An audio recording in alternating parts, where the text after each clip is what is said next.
আসসালামু আলাইকুম, স্বাগতম সবাইকে আজকের ক্লাসে। সো আজকে আমরা দেখব বিভক্তিকরণ নিয়ে। এখন বিভক্তিকরণ থাকে দুই ধরনের মেইনলি, একটা থাকে বিন্দু দ্বারা বিভক্তিকরণ, আর একটা থাকে অক্ষ দ্বারা বিভক্তিকরণ। সো বিন্দু দ্বারা বিভক্তিকরণ বলো, অক্ষ দ্বারা বিভক্তিকরণ বলো, বিভক্তিকরণের প্রকারভেদ কিন্তু দুই ধরনের মেইনলি। একটা হচ্ছে অন্তর্বিভক্তকরণ, আর একটা হচ্ছে বহির্বিভক্তকরণ। ঠিক আছে, সো এই জিনিসপত্রগুলো নিয়ে আমরা ডিটেলসে কথাবার্তা বলবো। প্রথমে আসো আমরা বিন্দু দ্বারা বিভক্তিকরণ নিয়ে একটু কথাবার্তা বলি। ধরো তোমার কাছে ফর এক্সাম্পল একটা রেখা আছে, ঠিক আছে, এটা ধরলাম আমি এবি রেখা। এখন একটা বিন্দু ধরো পি বিন্দু, একটা বিন্দু ধরো জাস্ট এটা হচ্ছে পি বিন্দু। পি বিন্দু, পি বিন্দুটা এবি রেখার কোন একটা জায়গায় বসে গেল। তাহলে আগে যে ডিস্টেন্সটা ছিল, আগে ডিস্টেন্স ছিল কত? আগে ডিস্টেন্সটা ছিল এবি। এখন পি বিন্দু বসার পরে এবি কয় ভাগে ভাগ হয়েছে দেখো তো।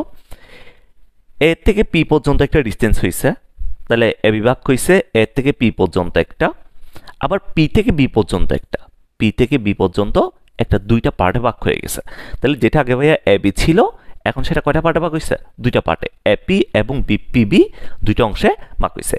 এই ধরনের জিনিসপত্রকে বলি আমরা বিভক্তকরণ। তাহলে দেখো, আগে একটা দৈর্ঘ্য ছিল, রেখা ছিল, রেখাংশ ছিল, ওইটাকে পি বিন্দু, ওইটাকে একটা বিন্দু দুইটা পার্টে ভাগ করে দিছে, বা একাধিক পার্টে ভাগ করতে পারে, কোনো সমস্যা নেই, দুইটা পার্টে ভাগ করে দিছে। তো যদি কোনো পয়েন্ট ভাগ করে দেয়, আগের কোনো কিছু যদি কোনো পয়েন্ট ভাগ করে দেয়, এই জিনিসটাকে বলি আমরা বিন্দু দ্বারা বিভক্তকরণ। এটাকে বলি আমরা বিন্দু দ্বারা বিভক্তকরণ। সো বিন্দু দ্বারা বিভক্তকরণ যখন নিয়ে কথাবার্তা বলতেছি, এখানে দুই ধরনের কথা আসে। একটা আসে অন্তর্বিভক্তকরণ, আর একটা আসে বহির্বিভক্তকরণ। এখন আসো ভাইয়া, অন্তর্বিভক্তিকরণ জিনিসটা কি, বহির্বিভক্তকরণ জিনিসটা কি? প্রথমে চেহারাটা একটু দেখাই, তারপর ডিটেলসে কথাবার্তা বলবো। দেখো, অন্তর কথাটা মানে কি? অন্তর কথাটা মানে হচ্ছে ভিতরে, আর বহির কথাটা মানে কি? বহির কথাটা মানে হচ্ছে বাইরে। বহির কথাটা মানে বাইরে।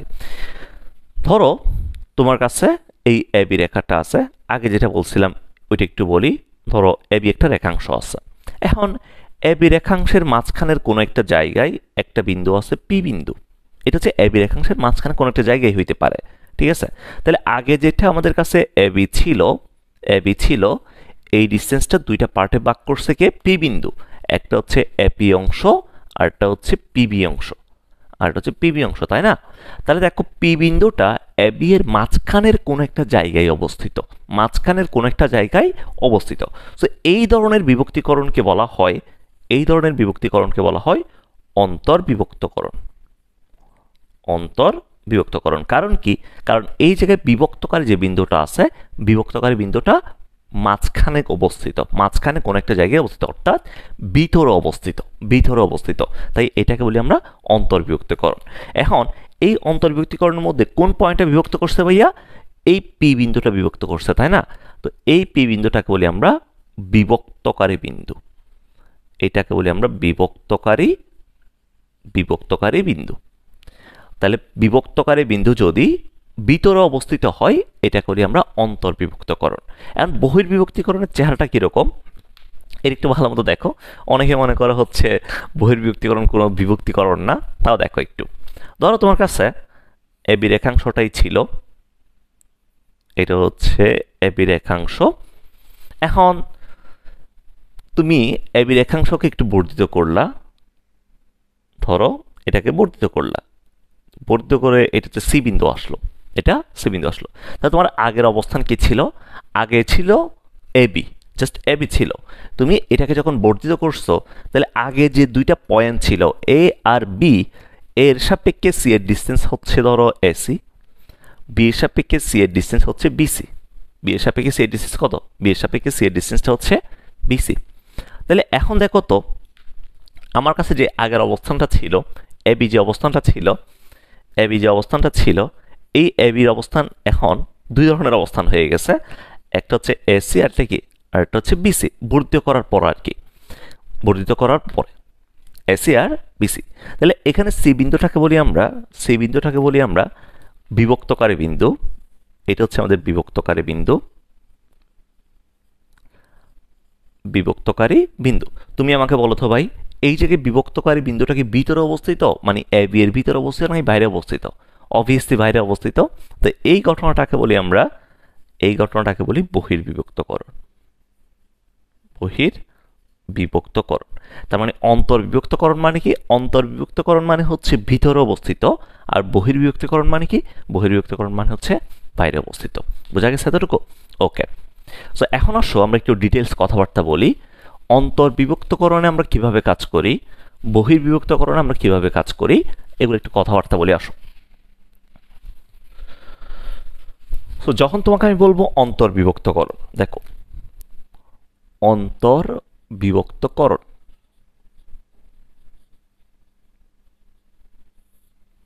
যখন তোমাকে অন্তর্বিভক্তকরণ বলবো, খেয়াল করো, ধরো দুইটা পয়েন্ট তোমাকে দেওয়া আছে, এ আর বি পয়েন্ট তোমাকে দেওয়া আছে।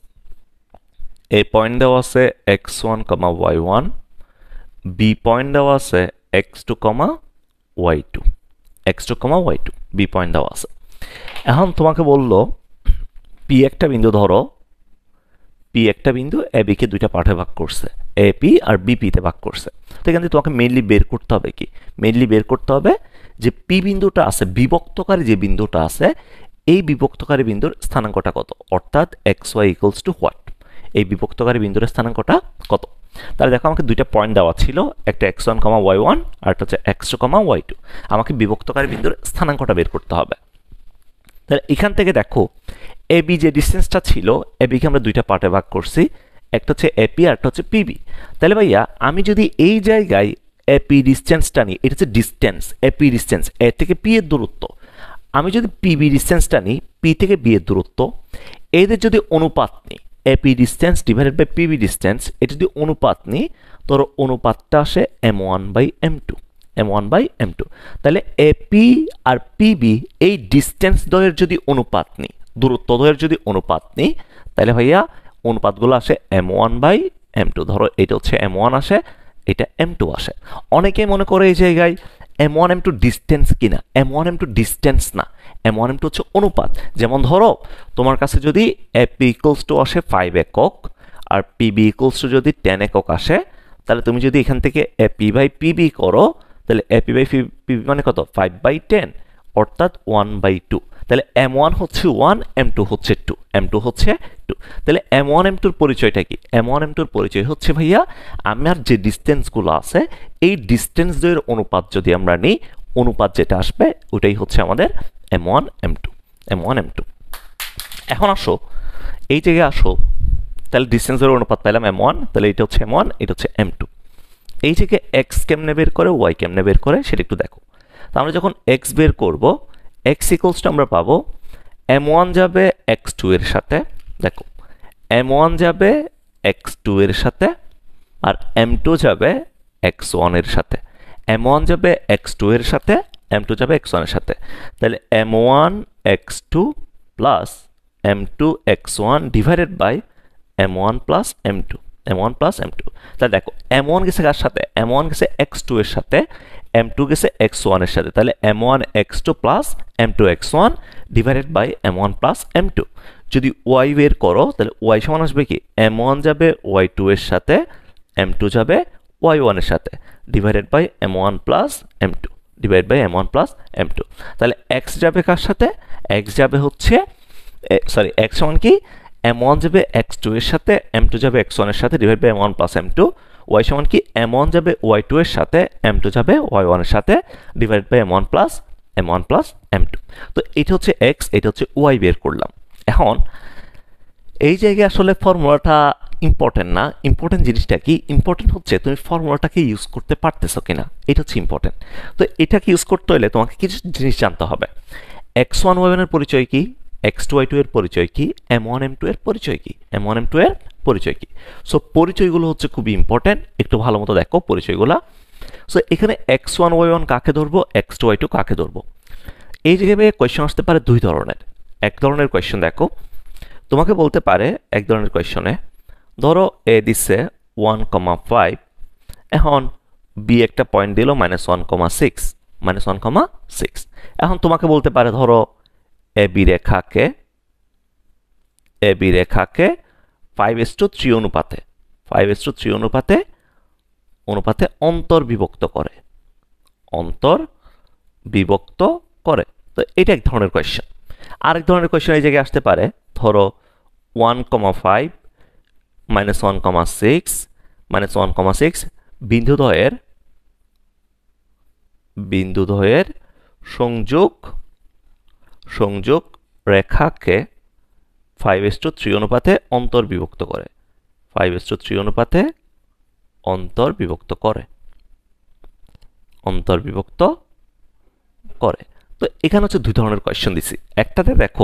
একটা কোয়েশ্চনে দেখো তোমাকে উল্লেখ করে দিছে এটা এ পয়েন্ট, এটা বি পয়েন্ট, মানে পয়েন্টগুলো উল্লেখ করে দিছে। উল্লেখ করে দেওয়ার পরে তোমাকে বলছে এ বি রেখা। তোমাকে বলছে কোন রেখা? এ বি রেখা। তো যদি তোমাকে পয়েন্টগুলো উল্লেখ করে দেয়, উল্লেখ করে দেওয়ার পরে যে রেখাটা তোমাকে বলছে এই রেখার প্রথমে কি আছে দেখো তো, প্রথমে আছে এ বিন্দু। তাহলে ভাইয়া প্রথমে যে আছে এ বিন্দু যে আছে, এটা হবে আমাদের x1, y1। আর পরে কি আছে, রেখার পরে কি আছে? বি বিন্দু আছে। তাহলে এটা হচ্ছে আমাদের x2, y2। অর্থাৎ আমরা যে ফর্মুলার x1, y1, x2, y2 বলতেছি, তাহলে রেখার মধ্যে প্রথমে যে বিন্দু আছে সেটা x1, y1, পরে যে বিন্দুটা আছে সেটা কি x2, y2। এবং অনুপাতের মধ্যে প্রথম যে অনুপাতটা আছে এটা হচ্ছে m1, পরে যে অনুপাতটা আছে এটা হচ্ছে আমাদের m2। তাহলে দেখো এই জায়গায় প্রথম কোয়েশ্চনের জন্য x1, y1 এর ভ্যালু কত? 1,5। x2, y2 এর ভ্যালু কত? -1,6। তোমাকে যদি আমি এখানে এই ঠিক সেম জিনিসটা দিয়ে যদি আমি বলতাম বি এ রেখাকে, এই কথাটা যদি তোমাকে বলতাম, এ বি রেখা না বলে যদি বি এ রেখা বলতাম, তাহলে কি সেম আসতো? না। এখানে ভাইয়া তখন x1, y1 হয়ে যেত কে? রেখার মধ্যে প্রথমে কি আছে? বি আছে। এইটা হয়ে যেত আমাদের x1, y1, আর এ বিন্দু হয়ে যেত আমাদের x2, y2। সো এগুলো একটু খেয়াল রাখবা যখন তোমাকে আমি পয়েন্টগুলো উল্লেখ করে দিয়েছি। যদি আমি তোমাকে এ বি রেখা বলি, তাহলে এ পয়েন্ট হচ্ছে x1, y1, বি পয়েন্ট হচ্ছে x2, y2।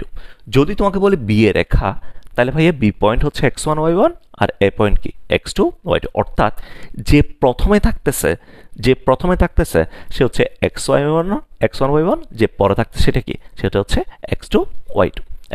এতটুকু বোঝা গেছে? ওকে।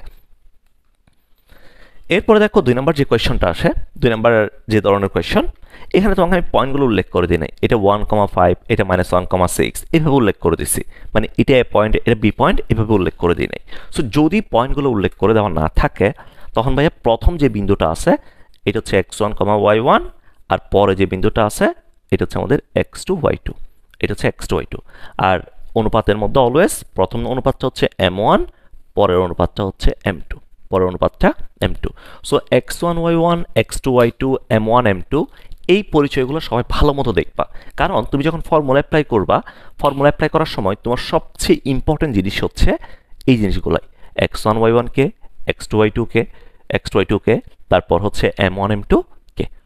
ক্লিয়ার এতটুকু? ওকে, ভালো কথা। তো সবাই হচ্ছে এটা নোট করে নাও সুন্দর মতো। এই জিনিসটা একটু সবাই সুন্দর মতো নোট করে নাও, ঠিক আছে? কারণ তোমাদের এই জিনিসটাই কাজে লাগবে আসলে শেষ পর্যন্ত। ওকে ভাইয়া, এরপর আসো, তাহলে আমাদের অন্তর্বিভক্তিকরণের কাহিনী শেষ। বহির্বিভক্তিকরণ এক্স্যাক্টলি সেম, মানে হুবহু সেম, পরিচয়গুলো সেম থাকবে, জাস্ট ফর্মুলার মধ্যে একটু পার্থক্য আসবে আর কি। ফর্মুলার মধ্যে জাস্ট একটু পার্থক্যটা আসবে। পার্থক্যটা কীরকম দেখো, এটা আহামরি এত বেশি পার্থক্য না, তুমি জাস্ট এইটা একটু দেখো। বহির্বিভক্তকরণ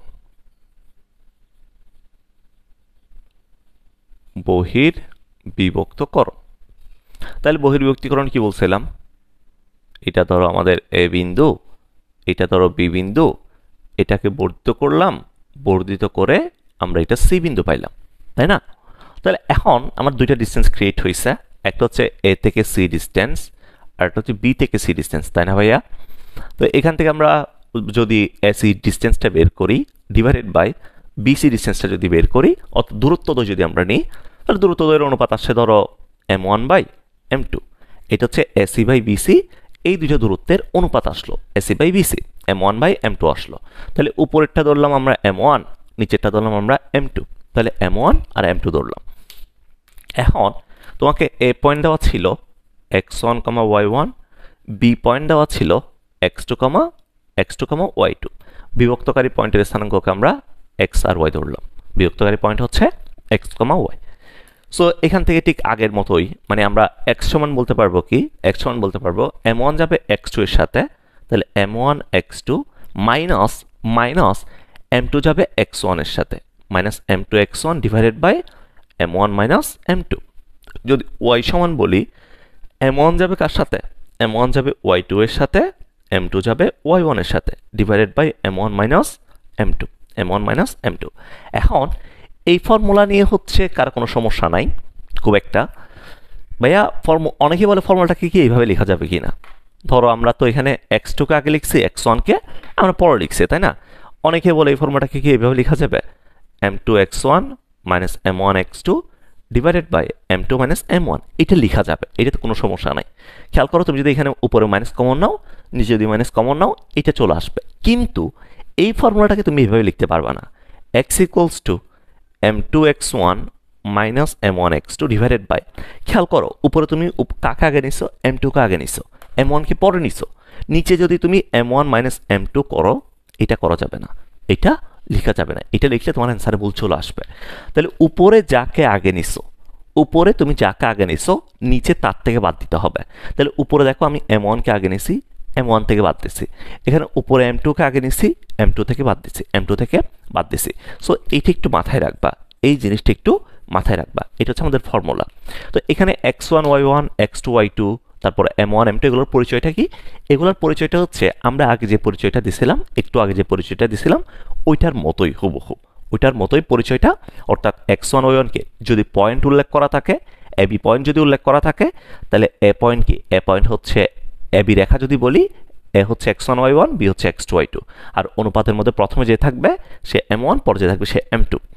যদি পয়েন্ট উল্লেখ করা না থাকে, আমরা র্যান্ডমলি যদি পয়েন্ট দেয়, প্রথম পয়েন্টটা x1 y1, পরের পয়েন্টটা কি x2 y2। সো আশা করি ফর্মুলাগুলো ইউজ করতে তোমাদের কোনো সমস্যা হবে না। আমাদের ফর্মুলা হচ্ছে এগুলাই, ফর্মুলা এগুলাই। এখন আমরা এই বিন্দু দ্বারা বিভক্তিকরণের কিছু ম্যাথ দেখি যাতে তোমাদের কনসেপ্টটা আরেকটু ক্লিয়ার হয়ে যায়।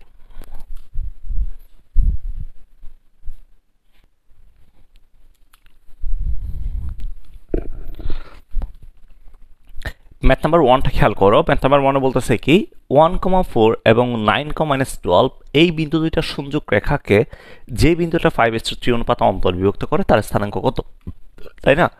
সো আমরা যদি বিভক্তকারী বিন্দুটাকে ধরি px, y, এটা হচ্ছে আমাদের বিভক্তকারী বিন্দু, তাই না।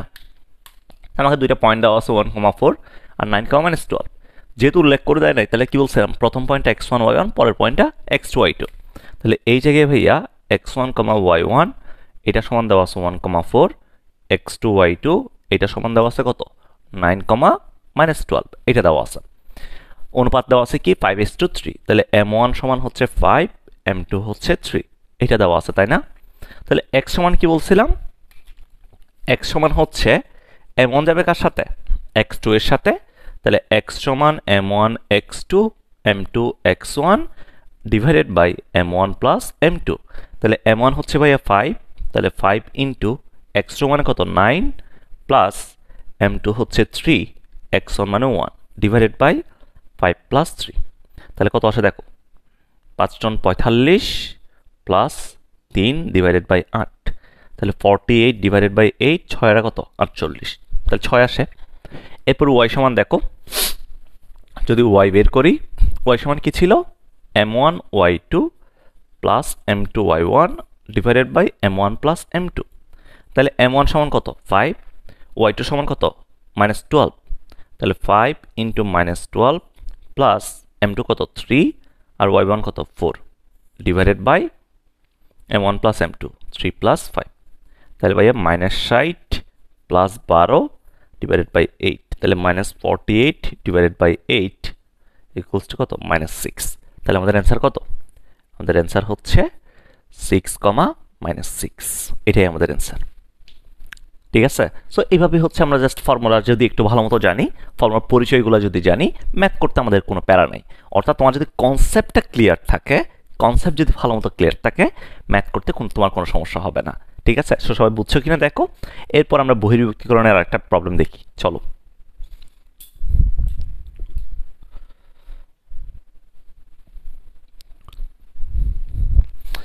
এরপর তোমরা এই ম্যাথটা একটু খেয়াল করো, এখানে বলছে কি এ ও বি বিন্দুর স্থানাঙ্ক যথাক্রমে -2,4 এবং 4,-5।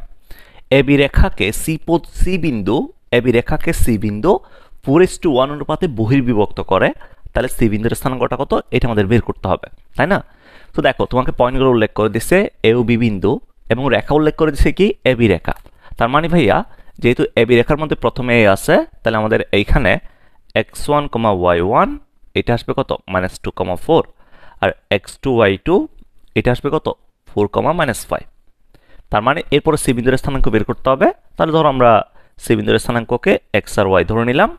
এখন m1 যে কত দেওয়া আছে, m1 দেওয়া আছে আমাকে 4, আর m2 দেওয়া আছে কত, m2 দেওয়া আছে 1। তাহলে আমরা এখান থেকে বলতে পারি x সমান কি ছিল, বহির্বিভক্তিকরণের ক্ষেত্রে বহির্বিভক্ত করে বলছে, তাহলে m1 x2, m1 যাবে x2 এর সাথে, minus m2 x1 divided by উপরে কাকে আগে লিখছি m1 কে, তাহলে m1 মাইনাস m2। তাহলে মানগুলো বসাও, m1 কত 4, তাহলে 4 ইন্টু x2 4 মাইনাস m2 কত 1, x1 কত -2 divided by m1 minus m2, অর্থাৎ 4 মাইনাস 1। তাহলে 4 4 16 plus 2 divided by 3 18 divided by 3, 3 6 কত 18, ঠিক আছে 6 আসবে। এরপর যদি y বের করো, y সমান কি m1 y2 minus m2 y1 divided by m1 minus m2, তাহলে কত আসে m1 মানে হচ্ছে ভাইয়া 4, তাহলে 4 ইন্টু y2 কত, y2 হচ্ছে -5 মাইনাস m2 1, তাহলে 1 ইন্টু y1 কত 4 divided by m1 minus m2, 4 minus 1, তাহলে -20, তারপর হচ্ছে -4 ডিভাইড বাই 3 -8, -8। তাহলে আমাদের অ্যান্সার কোনটা, আমাদের অ্যান্সার হচ্ছে সি পয়েন্টের স্থানাঙ্ক কত 6, -8। সি পয়েন্ট হচ্ছে 6, -8। ওকে, বুঝতে পেরেছ? তাহলে এতটুকুই হচ্ছে আমাদের অন্তর্বিভক্তকরণ এবং বহির্বিভক্তকরণ, অর্থাৎ বিন্দুর দ্বারা যে বিভক্তিকরণ আছে এটা এতটুকুই। বাকি যে ম্যাথগুলো আছে বিন্দু দ্বারা বিভক্তিকরণের, এগুলো আমরা লাইভে সলভ করব। সো নেক্সট ক্লাসে আমরা তো জাস্ট একটা পার্ট পড়ছি বিভক্তিকরণের, নেক্সট ক্লাস হচ্ছে আমরা অক্ষ দ্বারা যে বিভক্তিকরণ আছে অক্ষ দ্বারা বিভক্তিকরণ নিয়ে আলোচনা করব। ঠিক আছে, সবাই ভালো থাকো, এ পর্যন্ত, আল্লাহ হাফেজ, টাটা।